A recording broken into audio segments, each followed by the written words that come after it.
ఈరోజు మనం next weekly analysis గురించి మాట్లాడుకుందాము. అసలు మనం పోయిన వీక్ మనకి మార్కెట్లో ఏం జరిగింది, అలాగే మనకి నెక్స్ట్ వీక్ మనకి మార్కెట్లో ఏం జరగడానికి ఛాన్స్ ఎక్కువగా ఉంది.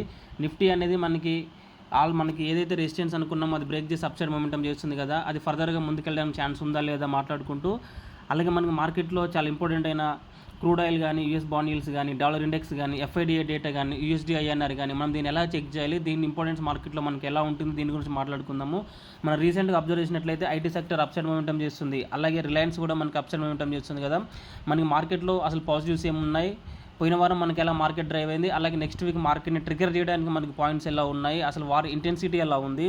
సో మనకి కొత్తగా వచ్చింది కదా సిఐఎస్ మనకి, సో దాని ఇంపాక్ట్ మార్కెట్ పైన ఎలా ఉంటుంది, ప్రతి దాని గురించి క్లియర్గా మాట్లాడుకుందాము. ఇంపార్టెంట్ లెవెల్స్ మనకి నిఫ్టీ కానీ, బ్యాంక్ నిఫ్టీ కానీ, సెన్సెక్స్ కానీ, ప్రతి ఒక్క ఇండిసెస్ గురించి మనం ఇంపార్టెంట్ లెవెల్స్ మనకి నెక్స్ట్ వీక్ మార్కెట్ ఐదర్ సడన్గా up side 1000 points up side movement ఏం చేసినా కానీ, అలాగే మనకి లోయర్ సైడ్ 1000 పాయింట్స్ వచ్చినా కానీ మనకి ఇంపార్టెంట్ లెవెల్స్ క్లియర్ కట్గా మనం ఇంపార్టెంట్ లెవెల్స్ అని డ్రా చేసుకుందాము.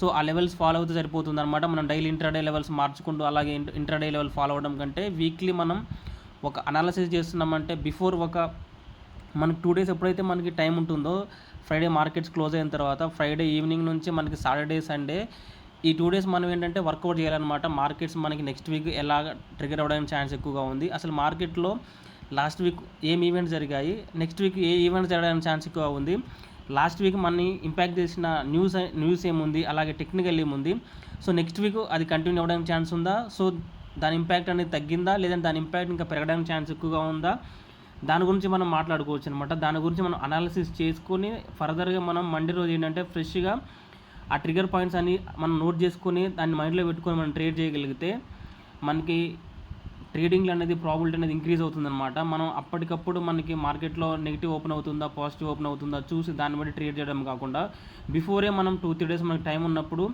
మనకు అసలు ఏ ఈవెంట్స్ ఉన్నాయి, టెక్నికల్గా మార్కెట్ ఎలా ఉంది, ఆ ఈవెంట్స్ని టెక్నికల్గా మనకి ఏదైతే ఉందో అది బ్రేక్ చేసి అప్ సైడ్ మూమెంట్ ఇవ్వడానికి ఛాన్స్ ఎక్కువగా ఉందా, లేదంటే ఆ టెక్నికల్ని కూడా మార్కెట్ రివర్స్ చేయడానికి ఛాన్స్ ఎక్కువగా ఉందా, అసలు ఈవెంట్స్ ఏమున్నాయి, ఈవెంట్స్కి మార్కెట్లో ప్రియారిటీ ఉంటుందా అనేది ఒకసారి మనం క్లియర్గా మాట్లాడుకోవచ్చు అనమాట. మనం దాని అనాలిసిస్ కూడా చేసుకోవాలన్నమాట.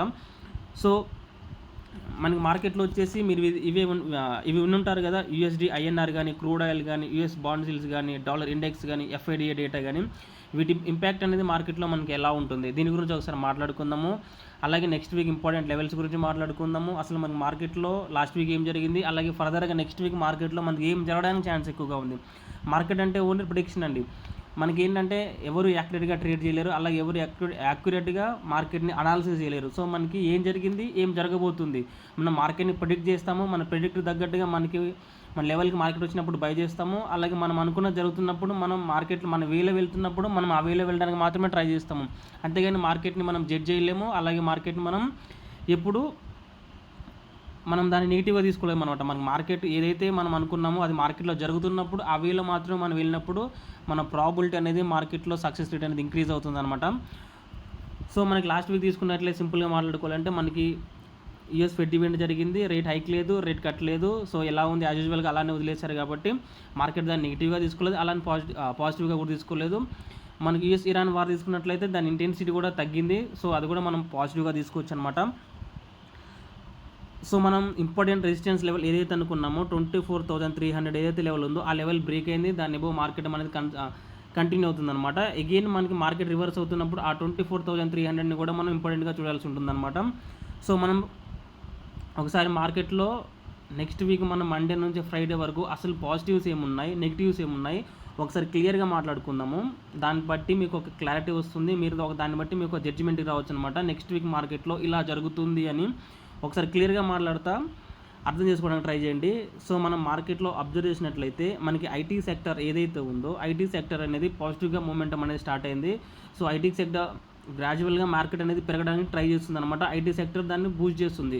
సో ఐటీ సెక్టర్ అనేది మార్కెట్లో మనకి పాజిటివ్నెస్ తీసుకోవడానికి ఛాన్స్ ఎక్కువగా ఉంది. అలాగే రిలయన్స్ని కూడా మీరు అబ్జర్వ్ చేసినట్లయితే ఆల్ మూవింగ్ యావరేజ్ పైన ట్రేడ్ అవ్వడానికి ఛాన్స్ ఎక్కువగా ఉంది, అది పాజిటివ్ మూమెంటం అనేది స్టార్ట్ అయిందనమాట. మనకి మార్కెట్లో హై వెయిటేజ్ ఉన్న స్టాక్ కాబట్టి రిలయన్స్ కానీ ఐటీ సెక్టర్ కానీ ఇవి రెండు ఎక్కువ బూస్టప్ చేస్తే మార్కెట్ అనేది మనకి పైకి వెళ్ళడానికి ఛాన్స్ ఉంటుంది. అలాగే బ్యాంకింగ్ సెక్టర్ కానీ మనకి చాలా పాజిటివ్ మూమెంటం ఉందన్నమాట. సో ఎందుకంటే బ్యాంకింగ్ సెక్టర్లో ఒక 2-3 డేస్ నుంచి మనకి మూమెంటం రాకపోయినప్పటికీ కూడా మనకి ఎఫ్సిఎన్ఆర్ ఏదైతే మనకి ఆర్బీఐ మనకి రీసెంట్గా వచ్చే న్యూస్ ఏదైతే ఉందో అది బ్యాంకింగ్ సెక్టర్కి చాలా బూస్టప్ ఇచ్చే ఛాన్స్ అనమాట. సో నెమ్మదిగా ఎఫ్ఐఎస్ ఎవరైతే ఉన్నారో వాళ్ళు ఖచ్చితంగా మార్కెట్లో బై చేయడానికి ఛాన్స్ ఎక్కువగా ఉంది. వాళ్ళు బై చేయడం స్టార్ట్ చేస్తే డెఫినెట్గా వాళ్ళు బ్యాంకింగ్ సెక్టర్ ముందు వరుసలో పెడతారు కాబట్టి మనం బ్యాంకింగ్ సెక్టర్ నుంచి పాజిటివ్స్ అనేది ముందు ఎక్స్పెక్ట్ చేయొచ్చు అనమాట నెక్స్ట్ వీక్ వచ్చేసి. అలాగే మనకి Q1 రిజల్ట్స్ ఏదైతే ఉన్నాయో రిజల్ట్స్ కూడా మనకి న్యూట్రల్గా ఉన్నాయన్నమాట. మైల్డ్ పాజిటివ్ టు కొంచెం నెగిటివ్ అనమాట. అంటే నెగిటివ్ తక్కువగా పాజిటివ్ ఎక్కువగా ఉందన్నమాట. న్యూట్రల్గానే మనకి రిజల్ట్స్ కూడా ఉన్నాయి కాబట్టి మార్కెట్ మనకి పాజిటివ్ రిజల్ట్స్నే ఇవ్వడానికి ఎక్కువ ఛాన్స్ ఉంది. మనకి వార్ ఇంటెన్సిటీ కూడా తగ్గింది. నిన్న మనకి ఏదైతే అన్నిటికంటే ఇంపార్టెంట్ అనమాట, నిన్న మనకు ఒక జాబ్స్ డేటా రిలీజ్ అయింది యూఎస్ నుంచి రిలీజ్ అయిన జాబ్స్ డేటా అనమాట చాలా వీక్గా ఉందన్నమాట. అంటే యూఎస్ ఎకానమీ చాలా వీక్గా ఉంది. సో యూఎస్ ఎకానమీ మనకి వీక్ ఉన్నప్పుడు మనకి నెక్స్ట్ ఫర్దర్గా యూఎస్ ఫెడ్ డెసిషన్ వస్తున్నప్పుడు రేట్ హైక్స్ కంటే రేట్ కట్ ఉండొచ్చు, లేదంటే న్యూట్రల్గానే ఉండొచ్చు అనమాట. ఇప్పటి వరకు కెవిన్ వాష్ మనకి ఎవరైతే ఉన్నారో ఫెడ్ చైర్మన్ రేట్ హైక్స్ కూడా నేను నెక్స్ట్ ఫర్దర్గా చేసే ఛాన్స్ ఉందని నిన్న మీటింగ్లో చెప్పాడనమాట. సో దానికి ఎగ్నెస్ట్గా మనకి నిన్న డేటా వచ్చింది కాబట్టి దాన్ని చాలా పాజిటివ్గా మార్కెట్లు తీసుకోవడానికి ఛాన్స్ ఎక్కువగా ఉంది. అందుకే మనం చూసుకున్నట్లయితే గోల్డ్ సిల్వర్ పెరగడం రీసెంట్గా పెరుగుతుంది కదా, 2-3 డేస్ నుంచి మీరు చూసుకున్నట్లయితే గోల్డ్ అండ్ సిల్వర్ కూడా పెరుగుతుందన్నమాట. సో మనకి యూఎస్ ఎకానమీ వీక్ ఉంది కాబట్టి నెక్స్ట్ టైం ఫర్దర్గా రేట్ హైక్స్ ఉండకపోవచ్చు అనే ఎక్కువగా ఉంది కాబట్టి మార్కెట్ దాన్ని కూడా పాజిటివ్గా తీసుకోవడానికి ఛాన్స్ ఎక్కువగా ఉంది. సో మనకి వార్ ఇంటెన్సిటీ తగ్గింది, ఐటీ సెక్టర్ పాజిటివ్గా ఉంది, రిలయన్స్ స్టాక్ పాజిటివ్గా ఉంది.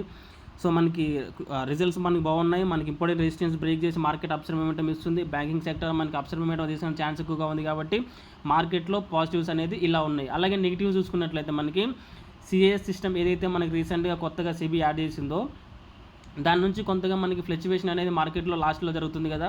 మన సెన్సెక్స్ ఎక్స్పైరీ డేట్ చూసుకున్నట్లయితే మనకి 340 ఎక్స్పైరీ మనకి క్లోజ్ అవుతున్న టైంకి 10-15 మినిట్స్ బిఫోర్ కూడా మనకి అవుట్ ఆఫ్ ద మనీలో మనకి 300-500 వరకు మనకి ఆప్షన్ మన ప్రీమియం అనేది అలానే ఉందన్నమాట, డికే అవ్వకుండా. విత్ ఇన్ 10-15 మినిట్స్లో every 500 premium at a time 10 మినిట్స్లో మనకి అదే వెళ్ళిపోవడం జరిగింది. అంటే మనకి ఎవరైతే అక్కడ ఆప్షన్ బయింగ్ చేసి ఉంటారో వాళ్ళు కంప్లీట్లీ డిజాస్టర్గా వాళ్ళు అక్కడ మిగిలిపోవడం జరుగుతుంది. సో 315 వరకు మార్కెట్ని మోస్ట్లీ ప్రాబబ్లీ అక్కడితో క్లోజ్ చేయండి. దాని తర్వాత దీంట్లో పాజిటివ్ ఏంటంటే సిఏఎస్ సిస్టంలో నెక్స్ట్ డే మార్నింగ్ ఓపెనింగ్ ఏదైతే ఉందో దాంట్లో చాలా క్లియర్గా ఓపెనింగ్ అవుతుంది అనమాట. ఎందుకంటే మార్కెట్ మనకి డెలివరీస్ ఎక్కువగా ఉండవు కాబట్టి మన క్లోజింగ్ టైంలో. సో మార్కెట్లో ఎలా అవుతుందన్నమాట, మన క్లోజింగ్ అయిపోయిన తర్వాత నెక్స్ట్ డే మార్నింగ్ అందరూ ఫ్రెష్ బయర్స్ ఉంటారు అండ్ ఫ్రెష్ సెల్లర్స్ ఉంటారు అనమాట. ఓపెనింగ్ని మ్యానిపులేట్ చేయడానికి ఛాన్స్ అనేది చాలా తక్కువగా ఉంటుంది కాబట్టి మనం ఏదైతే మార్నింగ్ 9:15 నుంచి ట్రేడ్ స్టార్ట్ చేస్తామో, మనం ఏదైతే మూవ్ తీసుకుంటామో మార్కెట్లో మనం పర్ఫెక్ట్గా ట్రేడ్ అనేది ప్లాన్ చేసుకుంటే ఆ మూవ్ అనేది ఈవినింగ్ 3:15 వరకు మనం అనుకున్న డైరెక్షన్లో మార్కెట్ వెళ్ళడానికి ఛాన్స్ ఎక్కువగా ఉంటుందన్నమాట. ఎందుకంటే ఈ సిఎస్ సిస్టంలో 3:15 తర్వాత ఈవినింగ్ మనకి అక్కడ కొంచెం గ్యాంబ్లింగ్ అనిపిస్తుంది. అంటే మనకి అయితే ఒకేసారి up side momentum down side momentum ఇస్తుంది, కానీ మనకి మార్నింగ్ అది అందులో రిఫ్లెక్ట్ అవ్వకుండా మార్నింగ్ యాజ్ యూజువల్గా ఓపెన్ అవుతుంది కాబట్టి ఎర్లీ అవర్స్లో మార్నింగ్లో ట్రేడ్ చేయడానికి ప్లాన్ చేసుకోవడం చాలా బెటర్ అనమాట. అలాగే ఇంకో నెగిటివ్ పాయింట్ చూసుకున్నట్లయితే మనకి క్రూడ్ ఆయిల్ ఏదైతే ఉందో 79 బిలో మొన్నటి వరకు ఉండి నిన్నటి వరకు మనకి ఇది ఏంటంటే $83-84 వెళ్ళింది కాబట్టి ఎప్పుడైతే మనకి మార్కెట్లో 90 barrels ఏవో మనకి క్రూడ్ ఆయిల్ వెళ్తుందో అక్కడ నుంచి మనం దాన్ని కొంచెం నెగిటివ్గా చూసుకోవాల్సి ఉంటుంది అనమాట. మార్కెట్ అక్కడ నుంచి పడడానికి ఛాన్స్ ఎక్కువగా ఉంటుంది. ఎప్పుడైతే గుర్తుపెట్టుకోండి మార్కెట్లో 88-90 ఏవో క్రూడ్ ఆయిల్ వెళ్తుందో అక్కడ నుంచి మార్కెట్ అనేది కొంచెం రివర్స్ అవ్వడానికి ఛాన్స్ ఎక్కువగా ఉంటుంది కాబట్టి క్రూడ్ ఆయిల్ని ట్రాక్ చేయడం అనేది చాలా మంచి పద్ధతి. సో అలాగే మార్కెట్ మనకి ఎప్పుడైతే 24,300 బిల్లో వస్తుందో అక్కడ నుంచి కూడా మార్కెట్ని మనం కొంచెం నెగిటివ్గా చూడాల్సి ఉంటుంది అనమాట. ఎందుకంటే లాస్ట్ 1-2 months నుంచి 24,300 కింద ఉంటుంది కదా, అక్కడ నుంచి మార్కెట్ అనేది రెసిస్టెన్స్ ఫేస్ చేసింది. అది బ్రేక్ అయిన తర్వాత దాని అబోవ్నే కంటిన్యూగా మనకి అక్కడే ట్రేడ్ అవుతుంది కాబట్టి అక్కడ నుంచి మనం కంటిన్యూగా అప్సైడ్ మొమెంటంలో ఉంది కాబట్టి ఆ లెవెల్ని ట్రాక్ చేయడం మంచిది. అలాగే మనకి మార్కెట్లో పంచభూతాలు అని నేను అనుకుంటాను అనమాట. ఏంటంటే యూఎస్డి, ఐఎన్ఆర్, క్రూడ్ ఆయిల్ కానీ, యూఎస్ బాండ్ yields కానీ, డాలర్ ఇండెక్స్ కానీ, ఎఫ్ఐడిఐ కానీ ఇవి ఎలా ఉన్నాయో ఒకసారి అర్థం చేసుకుందాము. యూఎస్డి, ఐఎన్ఆర్ మీరు ఒకసారి అబ్జర్వ్ చేసినట్లయితే మనం ఏదైతే అనుకున్నామో రీసెంట్గా స్ట్రెంత్ అవుతుందన్నమాట. యూఎస్డి, ఐఎన్ఆర్ మనకి రూపీ అనేది కొంచెం స్ట్రెంత్ అవుతుంది కాబట్టి దాన్ని పాజిటివ్గా తీసుకోవచ్చు. అలాగే క్రూడ్ ఆయిల్ తీసుకున్నట్లయితే మనకి ప్రస్తుతం 83 ఐ థింక్ ఆ రేంజ్లో మార్కెట్లో ఉంది కాబట్టి సో అది ఎప్పుడైతే 90 barrels పర్ బ్యారెల్కి వెళ్ళదు, 90 అబోవ్కి వెళ్ళదు, అక్కడ వరకు మనం పాజిటివ్గానే తీసుకోవచ్చు. దానిపైన వెళ్తుంటే మాత్రమే నెగిటివ్గా చూడాల్సి ఉంటుంది. సో యూఎస్ బాండ్ yields అనమాట. యూఎస్ బాండ్ yields వచ్చి ఇప్పుడు మనకి ప్రస్తుతానికి 4.7 ఐ థింక్ ఆ రేంజ్లో ఉందన్నమాట. సో ఇది మార్కెట్కి చాలా నెగిటివ్. బట్ ఏంటంటే యూఎస్ మార్కెట్స్ ఇంత నెగిటివ్లో కూడా మార్కెట్స్ అప్సైడ్ మొమెంటం చేస్తూనే వెళ్తున్నాయి అనమాట. సో అక్కడ ఏ ట్రేడ్ ఏదైతే ఉందో అది కంటిన్యూగా మనకి వాళ్ళు సక్సెస్ అవుతుంది కాబట్టి అక్కడ నుంచి మార్కెట్ అనేది కంటిన్యూగా పైకి వెళ్తుంది. సో మనకి ఎప్పుడైతే ఏ ట్రేడ్ అనేది కొంచెం కూల్ ఆఫ్ అవుతుందో అక్కడ నుంచి ఈ మన యూఎస్ బాండ్ ఈల్డ్స్ ఏదైతే ఉందో అది మనకి క్లైమ్లోకి రావడానికి ఉంటుంది. అంటే అది మనకి ఒక్కసారి లైన్లోకి వచ్చిన తర్వాత మనకి మార్కెట్లో వార్ ఇంటెన్సిటీ తగ్గినప్పటికీ మనకి అంత కూల్ ఆఫ్ అయినప్పటికీ కూడా మనకి దాని తర్వాత అయినా సరే మనకి యూఎస్ బాండ్ ఈల్డ్స్ అనేది ఖచ్చితంగా మనకి లైన్లోకి వస్తుంది. ఎందుకంటే మనకి ఇది మల్టిపుల్ ఇయర్స్లో మనకి 4.7 రీసెంట్ టైంలో ఇక్కడ చూడడం ఇదే, అంటే ఈ రీసెంట్ టైంలో ఇదే అనమాట. సో మనకి దీన్ని ట్రాక్ చేసుకుంటూ వెళ్ళడం చాలా బెటర్ అనమాట. అలాగే డాలర్ ఇండెక్స్ చూసుకున్నట్లయితే డాలర్ ఇండెక్స్ కూడా 100 అబోవ్ దాటింది. 101 వరకు వెళ్ళి ఐ థింక్ 99 పాయింట్ బిలో 98.89 ఆ రేంజ్లో ఉంది కదా. సో అది కూడా కొంచెం నెగిటివ్గా ఉంది. సో అలాగే ఎఫ్ఐడిఏ డేటా చూసుకున్నట్లయితే మనకి ఎఫ్ఐస్ అనేది రీసెంట్ టైంలో మనకి కంటిన్యూగా వాళ్ళ బయర్స్ ఉన్నారు కదా. సో అది మనం చాలా పాజిటివ్గా తీసుకోవచ్చు అనమాట. ఎఫ్ఐడిఏ డేటాని ఎందుకు మనం పాజిటివ్గా చూడాలి? అసలు మీరు మాట్లాడుతున్నారు యూఎస్డి ఐఎన్ఆర్ కానీ, క్రూడ్ ఆయిల్ కానీ, మన యూఎస్ బాండ్ ఈల్డ్స్ కానీ, అలాగే డాలర్ ఇండెక్స్ కానీ, ఎఫ్ఐడిఏ డేటా కానీ, ఇవన్నీ మనం ఎందుకు అబ్జర్వ్ చేయాలంటే ఒకసారి క్లియర్గా చెప్తా, అర్థం చేసుకోవడానికి ట్రై చేయండి. మనకి ఎఫ్ఐఎస్ ఎవరైతే ఉన్నారో మనకి మార్కెట్లో ఓపెన్ అవుతున్నప్పుడు ఎగ్జాంపుల్గా మనం చూసుకోవాలనుకుంటే మార్కెట్లో మనం ఒక రోడ్ పైన వెళ్తున్నప్పుడు మన దగ్గర ఒక 100 రూపీస్ పెట్రోల్ కొట్టించుకుంటే మనం ఒక 100 కిలోమీటర్స్ వెళ్ళాలనుకుంటే స్టార్టింగ్లో మనం పెట్రోల్ కొట్టించినప్పుడు మనం వెళ్తూనే ఉంటాం రోడ్ పైన. బట్ మనం ఒక టైం దాటి వెళ్తున్నప్పుడు మనకి ఎప్పుడైతే అది ఎండ్ అవ్వడానికి ఛాన్స్ ఉంటుందో అక్కడ నుంచి మన బండి అనేది ముందుకు అనేది వెళ్ళదనమాట. సో మనం ఎంత రిటైలర్స్ ఉన్నా ఇండియన్ మార్కెట్లో, ఎంత డిఐఎస్ ఉన్నా, ఎంత మ్యూచువల్ ఫండ్స్ ఉన్నా, ఎంత ఇన్స్టిట్యూట్ ప్లేయర్స్ ఉన్నా, ఎంత బ్యాంక్స్, హెచ్ఎన్ఐస్ ఎవరు ఎంత బై చేస్తున్నప్పటికీ ఎప్పుడైతే ఎఫ్ఐఎస్ మనకి మార్కెట్లో ఎప్పుడైతే మనకు వాళ్ళ ఇన్ఫ్లోస్ అనేది ఎప్పుడైతే గట్టిగా తగ్గుతాయో అక్కడ నుంచి మార్కెట్ అనేది మనకి మన ఇన్ఫ్లోస్ మనం ఎంత గట్టిగా మన ఇన్ఫ్లోస్ ఉన్నప్పటికీ కూడా అవుట్ఫ్లోస్ అనేది ఎక్కువగా వెళ్ళిపోతున్నాయో అక్కడ నుంచి మార్కెట్ అనేది మనకి పడడానికి ఛాన్స్ ఎక్కువగా ఉంటుంది. సో మనం బై చేస్తూ వెళ్తున్నప్పుడు వాళ్ళు కూడా మనకి రిటర్న్గా మనకి బై చేస్తున్నప్పుడు మార్కెట్ పెరగడానికి అనేది ఛాన్స్ ఎక్కువగా ఉంటుంది. సో మీరు 2-3 మంత్స్ బ్యాక్ మీరు అబ్జర్వ్ చేసినట్లయితే ఎఫ్ఐఎస్ కంటిన్యూగా 8,000 crores, 15,000 crores, 10,000 crores అలా సెల్ చేస్తూ ఉన్నారు. మ్యూచువల్ ఫండ్స్ కానీ, రిటైలర్స్ కానీ కంటిన్యూగా బయర్స్ ఉన్నప్పుడు మార్కెట్ ఓపెన్ అయినప్పుడు కంటిన్యూగా ఫస్ట్ హాఫ్లో మొత్తం market 200-300 points, 300 points, 400 points upside momentum చేసేది. ఎప్పుడైతే మార్కెట్ సెకండ్ హాఫ్లో 230 నుంచి 315 వరకు ఆ 1 hour 140 minutesలో మార్కెట్ అనేది డ్రాస్టిక్గా 200-300 పాయింట్స్ అనేది నెగిటివ్గా అయ్యేది. మార్కెట్లో మ్యూచువల్ ఫండ్స్ కొనడం, 8,000-10,000 crores ఎఫ్ఐఎస్ అనేది సెల్ చేయడం. సో అది ఎన్ని రోజుల వరకు నడిచింది? ఒక 1 month, 2 months, 3 months అనేది కంటిన్యూగా మ్యూచువల్ ఫండ్స్ అనేది మార్కెట్లో డబ్బులు పెట్టాయి. ఎప్పుడైతే వాళ్ళ దగ్గర మనీ కంటిన్యూగా ఉండదు కదా, మార్కెట్లో వాళ్ళ డబ్బులు ఎప్పుడైతే డ్రై అయిపోయిందో మార్కెట్ అనేది కంటిన్యూగా ఫాలో అవడం జరిగింది. సో మనం ఎప్పుడైతే ఒక ట్రేడ్ని క్యారీ ఫార్వర్డ్ చేయాలన్నా, అలాగే మన ఇన్వెస్ట్మెంట్ క్యారీ ఫార్వర్డ్ చేయాలన్నా మనకు ఒక బిలీవ్ ఉండాలి. సో మనకి ఎఫ్ఐఎస్ కూడా కంటిన్యూగా బై సైడ్ ఉన్నారని మనకి ఎప్పుడైతే ఒక కాన్ఫిడెన్స్ ఉంటుందో మన సెకండ్ హాఫ్లో మార్కెట్ మనం ఒక ట్రేడ్ని హోల్డ్ చేస్తున్నప్పుడు 230 దాటుతున్నప్పుడు ఎఫ్ఐఎస్ కూడా ఓకే బై సైడ్ ఉన్నారు, వాళ్ళ షార్ట్స్ అన్ని కవర్ అయిపోయాయి, ఇప్పుడు షార్ట్ కవరింగ్ వచ్చే ఛాన్స్ ఎక్కువగా ఉంది, వాళ్ళు బై సైడ్ ఉన్నారు కాబట్టి. సో మనం ఒక కాల్ ఆప్షన్ తీసుకున్నప్పుడైనా, ఒక ట్రేడ్ తీసుకున్నప్పుడైనా మన స్ట్రెంత్ అనేది ఎక్కువగా ఉంటుందన్నమాట. అక్కడ నుంచి మనం ఎగ్జిట్ అయిపోకుండా ఇక్కడ నుంచి కూడా బయింగ్ ఆపర్చునిటీ రావడానికి ఛాన్స్ ఎక్కువగా ఉందని ఫార్వర్డ్ చేయడానికి ఛాన్స్ ఉంటుంది. అలాగే ఇన్వెస్ట్మెంట్స్ కూడా ఎఫ్ఐఎస్ కంటిన్యూగా బయర్స్గా ఉన్నప్పుడు ఏంటంటే మార్కెట్ అనేది స్ట్రెంత్ ఎక్కువగా ఉంటుంది, బుల్లిష్ మొమెంటం అనేది వేరే ఉంటుంది, అంటే సపరేట్ ఉంటుంది అనమాట, పాజిటివిటీ ఎక్కువగా ఉంటుంది. సో ఎఫ్ఐడిఏ డేటా అనేది మనం ట్రాక్ చేయడం కూడా ఇంపార్టెంట్ అనమాట. ఇప్పుడు మనకు వచ్చేసి 86 ఆ రేంజ్లో మనకి షార్ట్స్ ఉన్నాయి, కంటిన్యూగా కవర్ అవుతున్నాయి కదా, మనకి 91% నుంచి 86 వరకు వచ్చాయి అనమాట. సో మార్కెట్లో వచ్చేసి మనకి రూపీ స్ట్రెంత్ అవుతుంది, అలాగే క్రూడ్ ఆయిల్ కూడా మనకి ఒక రేంజ్లోనే ఉంది, అలాగే మనకి ఎఫ్ఐడిఏ డేటా కూడా పాజిటివ్గా ఉంది. Only US bond yields, dollar index ఒకటే మనకి నెగిటివ్గా ఉన్నాయి. సో యూఎస్ కూడా దాని బాండ్ ఈల్డ్స్ని మనకి ఇప్పుడు అది కేర్ చేయట్లేదు కాబట్టి దాన్ని కూడా మనం పాజిటివ్గా తీసుకోవచ్చు.